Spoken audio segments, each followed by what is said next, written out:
बीजापुर के Pamed area committee नक्सल संगठन ने सरकार के सामने विकास कार्यों की मांग को लेकर कथित पर्चा फेंक कर 17 सूत्री मांगे रखी है। नक्सलियों ने किसानों की कर्ज माफी, समर्थन मूल्य, पुलिस कैंप को हटाना, संविदा, शिक्षकों के वेतन और शिक्षकों की कमी जैसी मांगों को सरकार के सामने रखा है। इसके साथ ही महुआ और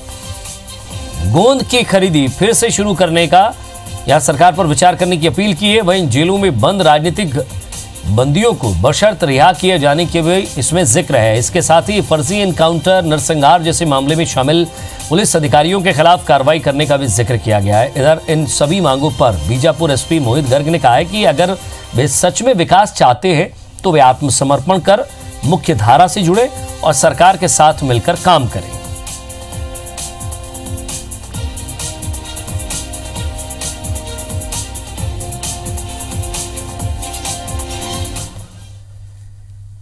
तो नक्सलियों ने पर्चा फेंक कर अपनी मंशा जताई है कि विकास किया जाए, कई इलाकों से जो है पुलिस हटाई जाए, समर्थन मूल्य की उन्होंने बात की। हालांकि सरकार जिन मुद्दों पर काम कर रही है वही मुद्दे यहां नक्सलियों के भी हैं। और ज्यादा बातचीत के लिए हमारे संवाददाता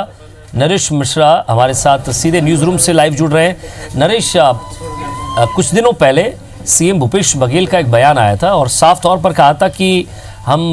अगर नक्सलियों से बात करेंगे या उनसे बात के लिए राजी होंगे तो पहले वहां के आदिवासियों से बात करेंगे, वहां के पत्रकारों से बात करेंगे, वहां के स्थानीय लोगों से बात करेंगे और सबसे मिलजुल कर एक नया रास्ता निकालेंगे। शायद उसी से प्रेरित होकर ये कह सकते हैं कि नक्सलियों ने भी अपनी मांगे रखी हैं सरकार से।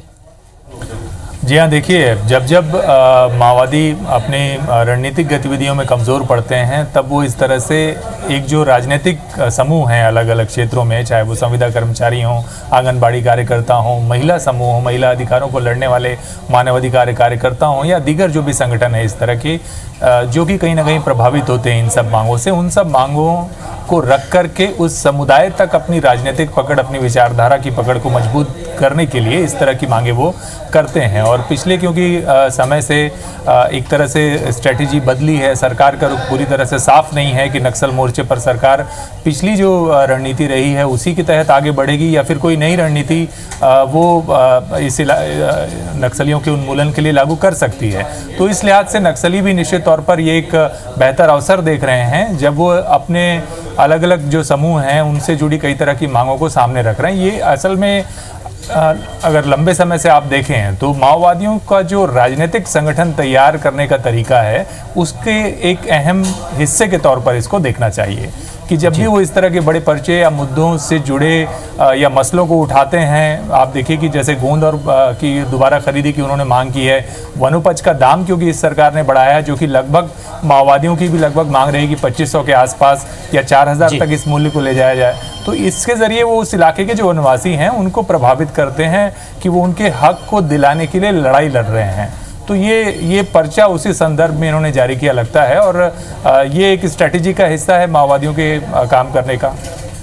जी, शुक्रिया नरेश इस तमाम बातचीत के लिए। तो एसपी की तरफ से भी यही कहना है कि पहले आप हथियार छोड़िए, मुख्य धारा में आइए, उसके बाद इन पर सरकार के साथ मिलकर बात करेंगे।